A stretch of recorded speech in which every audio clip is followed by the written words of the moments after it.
In terms of natural materials that we used in Vietnam is rice husk, so the skin of the rice. And you have, I think it's 90 million tons of waste of rice husk every year in Vietnam, which is the second producer in the world. There is a huge potential to use this rice husk as an insulation material for roofing, mainly for housing or low-rise buildings, because it resists very well to the humidity levels. It's very efficient against overheating. It's very cheap and very easy to use during construction process. Before we go into the podcast, if you could just go and rate this show on whichever platform you're listening to it, it makes a huge difference to the podcast, the amazing conversations we get to have, and the incredible guests we're able to get on the podcast. So it's probably not something you would think about, but if you could just go rate the show, follow it, or share an episode, it does make a huge difference to the show. Thank you so much. In a world increasingly facing the challenges of climate change, with the Building Green podcast, we will dive deep into the intersection of architecture, design, urbanism, and environmental responsibility. I'm Ladina Schipf, your host. I've been an architect and building site manager for the past 10 years. During my studies at ETH in Switzerland, as well as in my working environment, I've had many touchpoints with sustainability, like many of you, I guess. I've also learned to question what I've been told, which is why I decided to go deeper into the topic and uncover what sustainability actually means. My mission is to highlight the transformative power of sustainable architecture, not just as a practice, but as a catalyst for broader societal change. Subscribe for more of our content and enjoy the show. Today's guest is Charles, an incredible architect focused on sustainable design, especially in tropical climate. He's the founder of Canopia Architecture Studio and T3 Architects, where he focuses on bioclimatic architecture, basically building in harmony with nature. Starting out with a love for heritage preservation, Charles has evolved into a leader of sustainable design, taking his expertise from France to Southeast Asia. His projects consistently focus on using natural materials and low-tech solutions that respect the local environment and culture. In today's episode, we'll talk about one of his award-winning projects, the Coconut Club in Cambodia, and explore how his work is pushing the boundaries of modern architecture.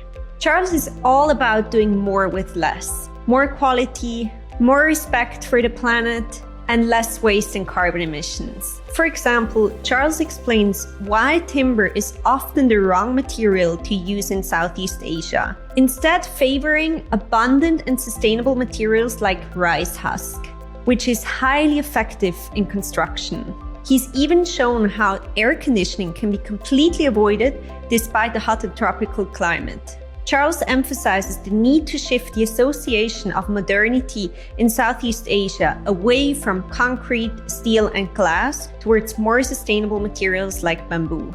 I'm super excited to dive into his journey and hear his thoughts on the future of sustainable architecture. Let's welcome Charles to the show. Charles, what is the earliest piece of context that I need to know about you to understand the person that is in front of me today and all that he's accomplished? Let's say first, I'm an architect with also a social and heritage preservation background, which is a bit untypical for architects. Then, in terms of family, I'm a combination of French bourgeoisie, let's say, on one part of the family, and on the other side, I'm from a family of carpenters working with timber construction and carpentry. Then I study in France. I started to study in France. I'm from Lyon, so I study near Lyon in Saint-Étienne school for 3 years. I did a license in architecture. Then I moved for Erasmus in Sweden, in Lund University, in the south of the Sweden. And this is where I discovered much more about bioclimatic architecture and, let's say, the use of natural materials in construction in general. Then I did my graduation in architecture in Bretagne, in west part of France, and I did my diploma about Museum of Cairo in Egypt. And then I finally did a Master 2 in Paris, specialized in heritage, bringing contemporary architecture in old historical cities and make sure this architecture is well adapted for the local context and local climate condition. And finally, my first job was the post of director of the NGO Ville en Transition, Cities in Transition, based in Saigon in Vietnam. And I was working in microfinance, but also in the field of low-cost housing. So it means working on all the slums area to design and build some low-cost housing for very poor families. And this is how I discovered Vietnam, through this social approach. And where did your passion for sustainability come from? What was like the first domino that fell in your life to set you on this path? I would like to be an architect before because I loved heritage preservation. And probably heritage preservation or rehabilitation is probably the most sustainable way of doing architecture today. Then, of course, after my studies in France, I also was more involved in contemporary architecture. And I did a kind of combination between keeping the influence from the vernacular architecture everywhere in the world and creating a contemporary architecture inspired from this vernacular architecture. How does that look like? It means every region has its own style in architecture. Every region in the world use traditionally some local materials. And the idea is to follow a bit the same process, picking up some local materials, local solutions, adapting the construction to the climatic conditions, and then make something more contemporary, but still very contextualized with the site and with the lifestyle of the people around. Okay, so and then you founded your architecture studio Canopea and T3 Architects. Can you tell me more about your mission there? Yeah, I first found my first studio in Marseille in 2007, T3 Architecture, directly specialized in bioclimatic architecture and ecological renovation. Because even at that time, before it was a large subject in the world, I was believing it was the future of architecture. And then I decided to move to Vietnam to set up T3 Architects Asia. And also with the idea to bring my knowledge about bioclimatic design in Asia, where it's really booming in terms of construction. And unfortunately, most of the construction follow a bit more the Western style or USA and Singaporean style, which is really not adapted for tropical conditions. So my idea was how to take this approach of bioclimatic design and bring it to Asia and show that it could be a way to create a new style of architecture, contemporary, but really Vietnamese or Cambodian. So for those who might not be familiar with it, what exactly is bioclimatic architecture and how does it differ from traditional architecture? Bioclimatic architecture is just an approach where you study very carefully the site where you are. It means where is coming the sun from, of course, so sun orientation. Where is coming the wind from? Because, for example, in tropical countries, you have big rainy season, and monsoon rains. And you have to study carefully where is coming the wind during that season, because you know that the rain will be in diagonal and not vertical. And you know that this facade, for example, will be very exposed to the rain and will be damaged probably. So if you study this carefully and if you study carefully the sun orientation, you know how to protect your buildings from the sun exposure, from overheating, from all the external aspect of the climatic condition. So let's talk about the Coconut Club in Cambodia. Can you walk me through the design process of that project with a focus on the most sustainable decisions you made? So for that project, it's a project of a building, but also of a park. So our first intention was to say to our clients, we have to do a park and keep it as green as possible, even plant some trees and many tropical plants, and make this place very welcoming for families, for kids, because it's missing in Phnom Penh, in Cambodia. Then let's build a building, but not too big, with a limited footprint on the plot to keep the park as natural as possible. Then for the building itself, the idea was to do something very simple and trying to avoid using air conditioning, which is a big challenge under tropical countries like Cambodia, because it can be very hot, very humid. So the idea was to get something totally open on both sides of the building, keeping the natural airflow between the two facades. And then our idea was to plant many trees and plants along the building mainly, and a little bit some climbing plants. And then the airflow going through these plants was refreshing the air. And then with just ceiling fans, you can get a very decent thermal comfort without using air conditioning. And it works very well. You have usually 5 degrees less inside the buildings than outside, without something high-tech and costly. Oh, that's wonderful. Have you been there? I guess you have been there since you've built it, right? Is the climate, is it as comfortable as you expected or even better? Even better, I think. And the feedback of the customers are very good.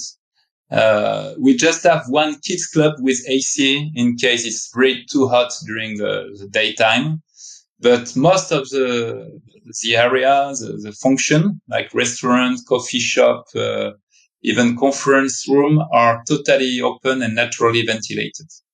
Very nice. I saw the structures out of concrete. Why did it make sense in that case to build a structure with concrete instead of other materials like timber or so? In that specific case, every project is a specific story. And about the Coconut Club, we use concrete first because our client is a concrete producer. So he has a lot of concrete available. And he pushes us to use the concrete. Then you have to realize that in Southeast Asia, even if we have many forests, deforestation is on progress for 2 decades already. And the timber is cutted and it disappears very quickly.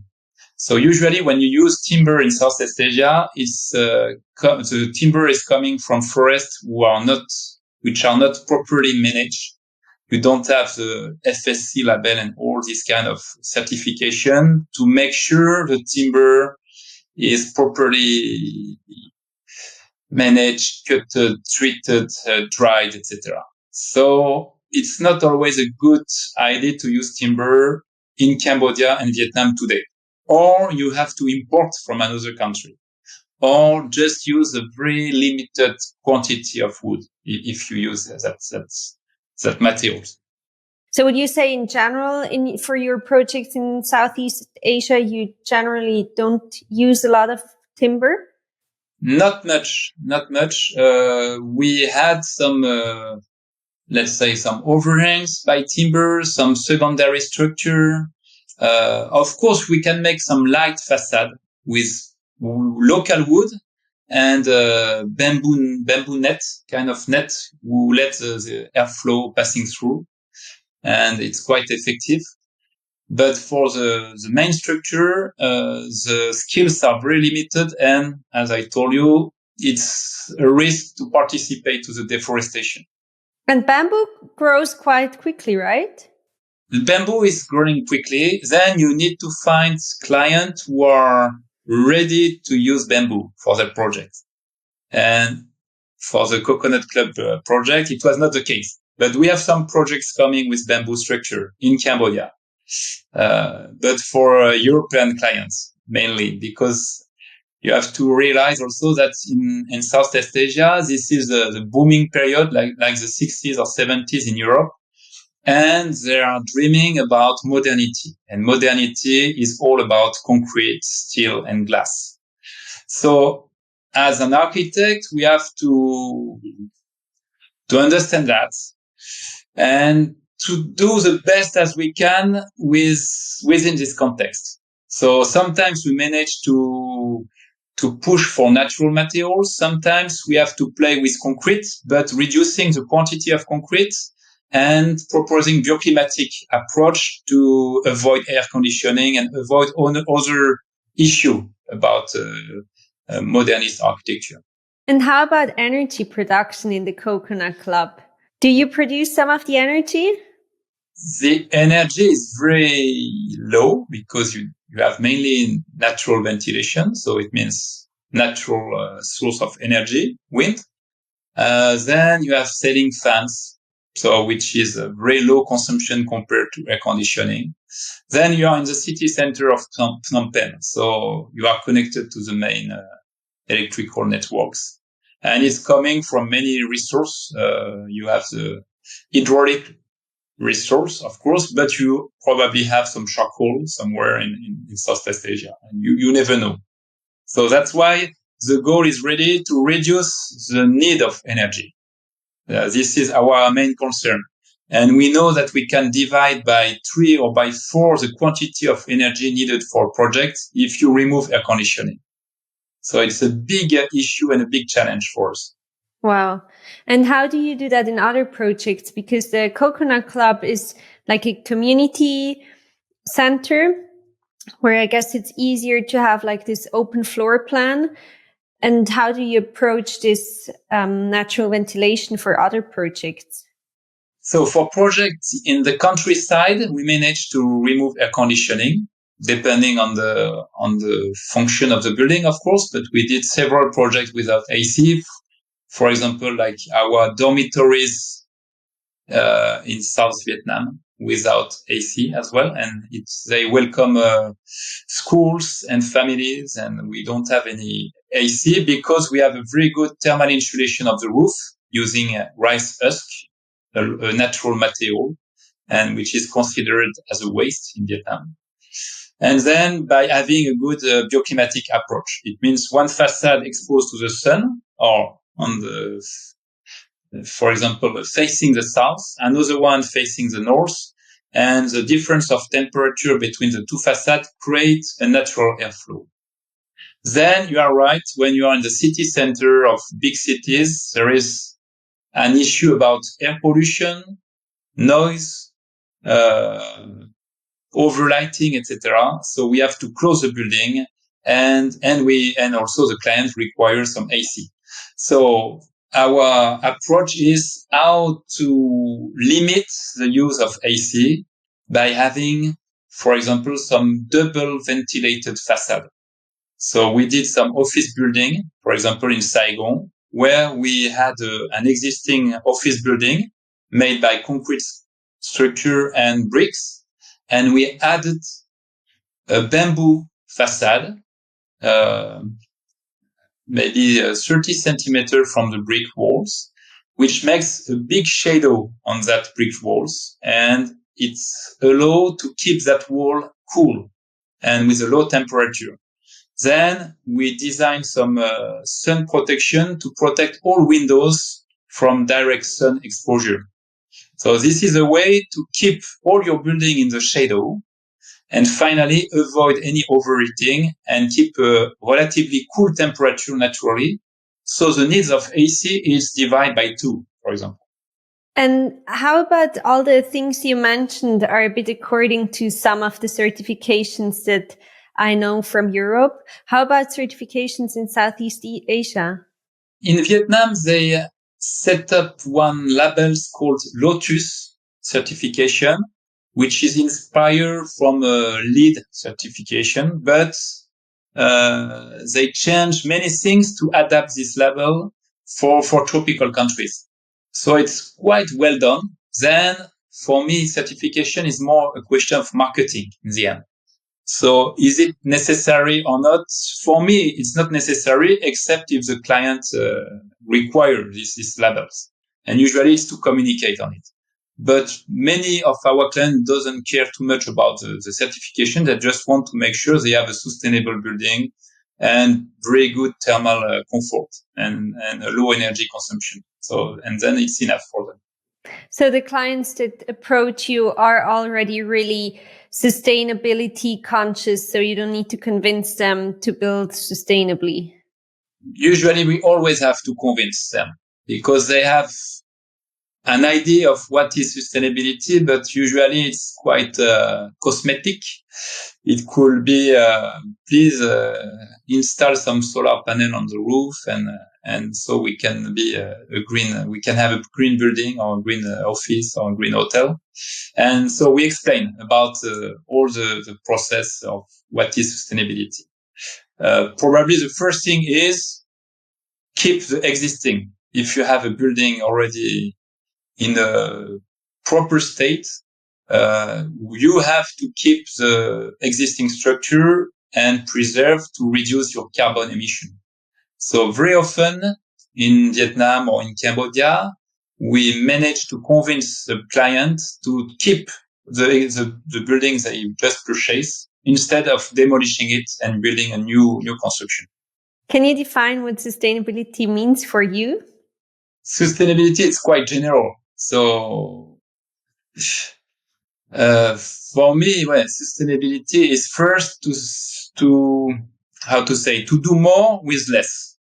So I mean more quality, more human friendly, let's say, more respectful of the environment, and then less pollution, less carbon emission, less soil artificialization, less concrete, no plastic, no chemicals. So it can be a bit kind of definition, but it's much more complicated than that. And it depends of every country, every project, I would say.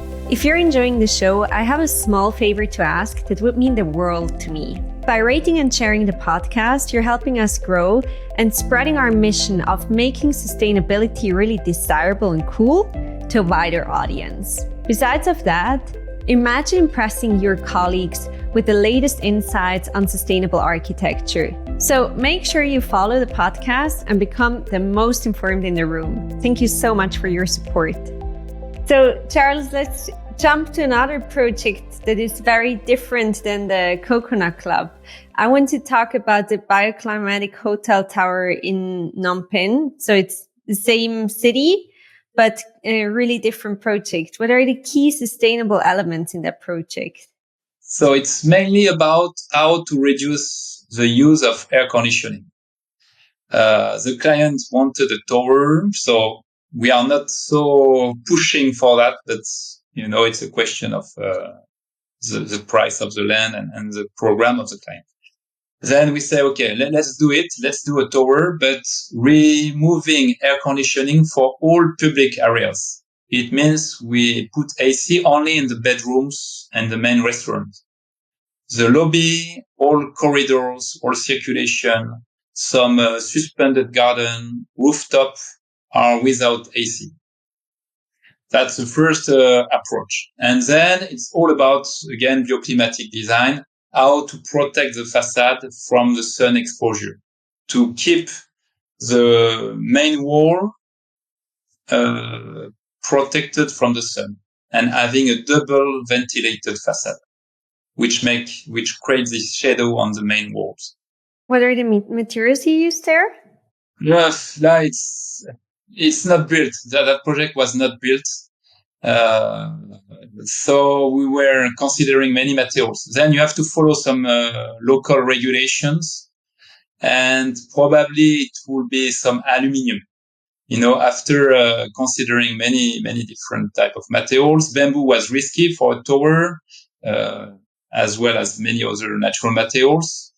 Aluminium is carbon you need some carbon to produce aluminium, but the durability of aluminium is quite good under tropical climate because it resists well to the humidity level, and it's also quite easy to recycle. And in Southeast Asia, they recycle as much as they can because they always did it. You never throw something away like we do in Europe. That's interesting. Can you give me some more examples of materials that you found particularly effective and sustainable? In general, I would say that one of the materials of the future is earth, natural earth. Many buildings are built with clay and mud everywhere in the world, and for sure that's a very good material. We have some projects now with Canopea in France, where we do some construction with pisé, so ram earth walls, for example. You take the soil on your site and you use it directly in your project. So that's probably the best option without cooking, of course, this earth. So it's non-cooked bricks or ram earth walls. Then bamboo is a good material in Asia for sure, but local clients, they still consider is a material for poor people. It's in their mindset, it's still related to countryside, farmers, etc. And they want something different today. They want something more modern. So it starts changing quite fast with the new generation. But generally, people using bamboo or wood in Asia are foreigners who are investing in Asia, but very few local investors, or they are very young. It's interesting how that all is like, it's just a mindset shift, right? Because here it's now more common to build naturally. So people want to have this natural building in Southeast Asia or in any tropical climate with wood and natural materials. And they are like, "Ooh, I want these modern cities with glass and concrete." Exactly. We have many architects from Europe who want to work with us in Vietnam or Cambodia, and they ask us, I would like to make bamboo architecture or wooden architecture, etc. But in the end, the market is very small. So T3 Architect or Canopea, we are in this market, but it's very limited. And we have very few studios focusing on that because very few clients, unfortunately. But it starts to change. As I told you, the new generation are more aware about the climate change and all those issues. And they are also much more ready for innovation and going for low-tech solution or creating local contemporary architecture instead of copy and paste Western style architecture in Asia. So it's changing very fast. So it's quite interesting to see in 12 years where we have been there, how it changed fast. In terms of natural materials that we used in Vietnam is rice husk, so the skin of the rice. And you have, I don't know, I think it's 90 million tons of waste of rice husk every year in Vietnam, which is the second producer in the world. So there is a huge potential to use this rice husk as an insulation material for roofing, principally, mainly for housing or low-rise buildings. But because it resists very well to the humidity levels, it's very efficient against overheating. It's very cheap and very easy to use during construction process. Then you just add some diatomée earth inside to be protected from the insects. And then that's it. it's easy to use. So we did already 4 projects with rice husk. We are the only one to use this material in Vietnam, which is very strange because it works so well. So we try to communicate and to make sure some other people some other architect will use it in the future. And how about fire resistance of rice husk? Yeah, there is some how to say, some study about it, because when we decided to use it the first time, we took an engineer during 6 months with us to study carefully, make some tests at the university and make some tests with fire, etc. And did many research about the use of rice husk all around the world. And you can use it. It's not a big issue if you are in low-rise buildings. For high-rise building, it could be risky, probably. So, Charles, you build a lot in tropical climates in Southeast Asia, but also in Europe. What have you learned in Southeast Asia that you think we should incorporate into more sustainable European architecture? I would say the main force of Southeast Asia in architecture is that they are not afraid of innovation, and the regulation is not so high, so you can test many things. And what I see in Europe is that you have to follow many rules. Insurance are very sensitive to any innovation that you want to do, and the process of to innovate is very difficult. When it's in Asia, it can be quite easy if your engineers approve what you want to do, and if the client agree on it. So that's the main difference. We can innovate much more easily in Asia than Europe. Then the big advantage in Europe is that the things are more clear, and if you follow the rules, usually you can do also some very low carbon project, and it works also. So it's a different speed, I would say, to design and build a project. How do you approach a design process differently when you build in Europe than when you build in Southeast Asia? In Europe, you start first by checking very carefully the urban regulation, which is very dense, with many services and departments involved about rainwater management, about seismic area, about fire safety, about handicapped people access, etc., which is good in a way. But it doesn't exist in Asia, all these things. So in Asia, you are the architect who brings this knowledge from Europe and implement it, but without the the very heavy administrative process that you can have in Europe. So I would say it's more pragmatic in Asia. And when it's in Europe, it's more regulation is more important than intelligence sometimes. And you said in Southeast Asia, you start by analyzing really well the site, because one of the most key aspects to make a building sustainable is to remove the ventilation. What would you say is the key element in Europe to make a building more sustainable?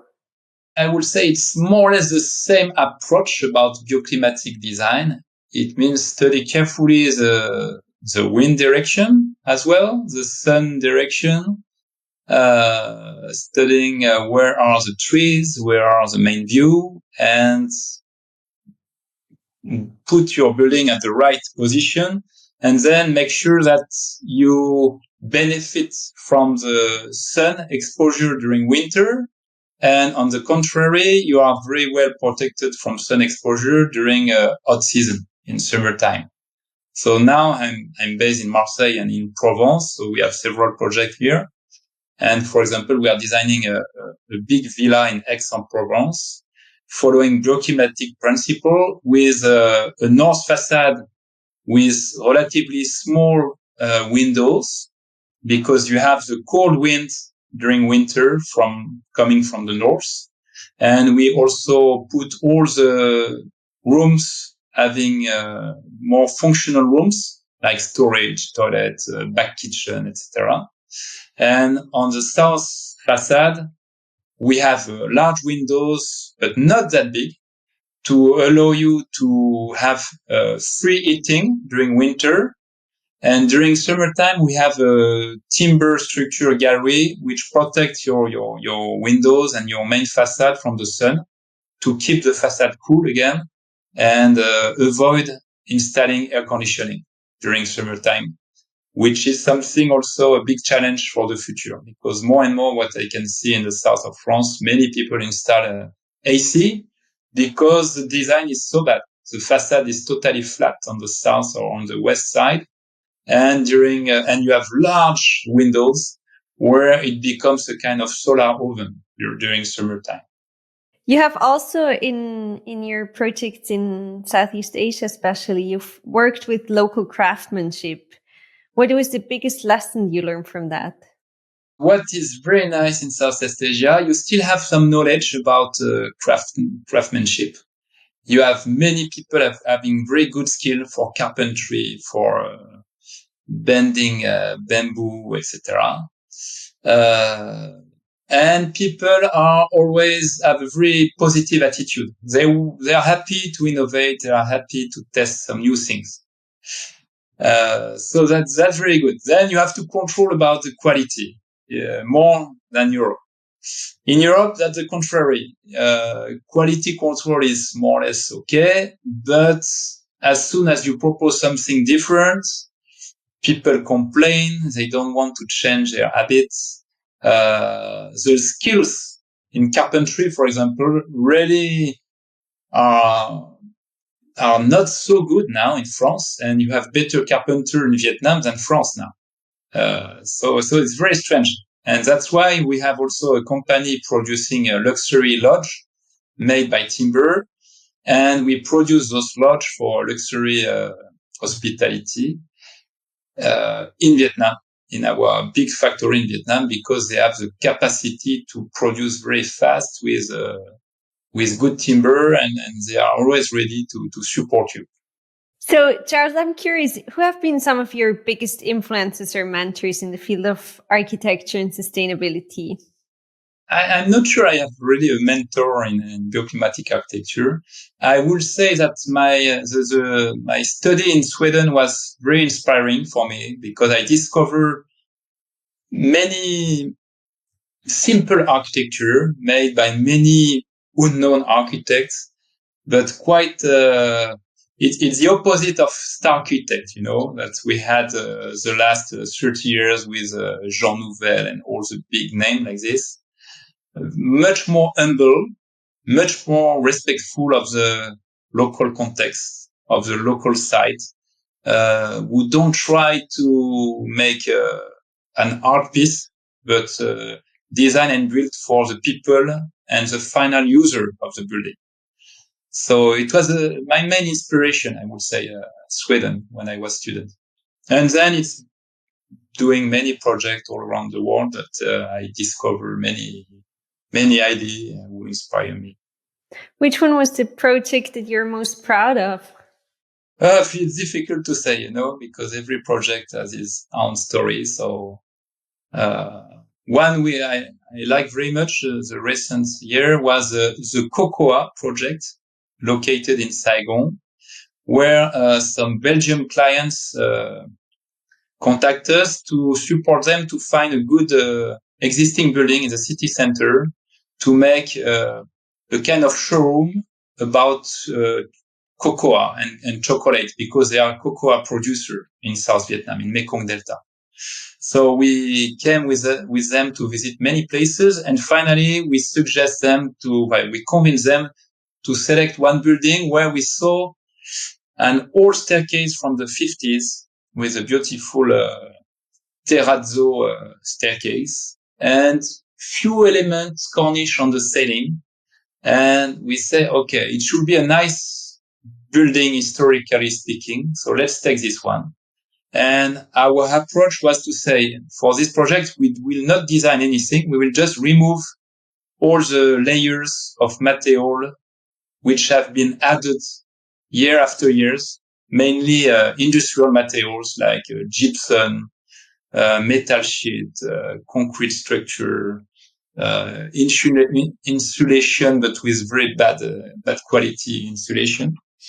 And by removing all these layers of material, we rediscovered a villa from the 50s, designed following the tropical style of the modernist period, with large balcony which protects the facade from the sun and from the rain, with a beautiful staircase that we rediscovered.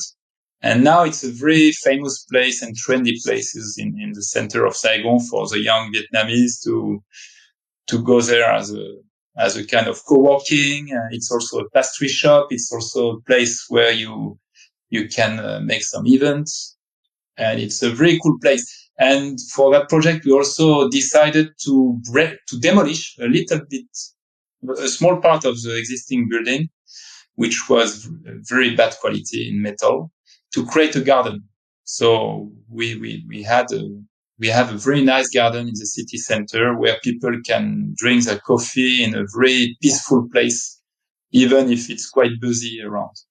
That's a good reminder for all architects that when we build something, we really have to think about its future use, or this flexibility to reuse it for something else and give it life back. Exactly. Reuse, we call it réemploi in French, or recycling, is also one of the approach we have. We did many projects where we went to some small shop in the far in Saigon suburbs to source some old bricks, some old handrails made by metal, some old wooden louvers, and we reuse all this material to build a new architecture for today. Instead of producing new materials to build new building, we can build some new construction, but using some old materials or recycled materials. So, Charles, I have one last question for you. I'd like to know, is there a green myth that you'd like to debunk? Something that everybody thinks is sustainability or is not sustainability, what do you think is? Yes. One of these myths would be the smart building, I would say. For me, it's a total myth. And I think people start to discover this is not the future. The smart city, the smart building, full of automation and high-tech tools to control everything in your house or in your building. Because all those tools are consuming a lot of energy. They are generally very costly. And most of the time, they are not really useful when you realize after a few years. So with Canopea and T3, we are really promoting the low-tech, some low-tech solutions. Just having the right things at the right position, avoiding to go for high technology and all this is complicated things that demands a lot of maintenance and are not necessary. That's a wonderful ending. Thank you very much, Charles. If our listeners want to follow your work, where can they find you? They can find us on internet with our website. So canopeaarchitecturestudio.com and t3architects.com, and as well canopealiving.com for our company producing a luxury lodge for hospitality. I'll put the links in the description. Thank you very much, Charles. It has been a pleasure talking to you. A huge thank you for listening. Make sure you subscribe to the show wherever you listen to the podcast to support me and so you don't miss an episode. And while you're there, I'd also be so grateful if you could rate and review us. If you have any guest suggestions or any feedback, you can find me on the socials at LadinaShipf. Thanks.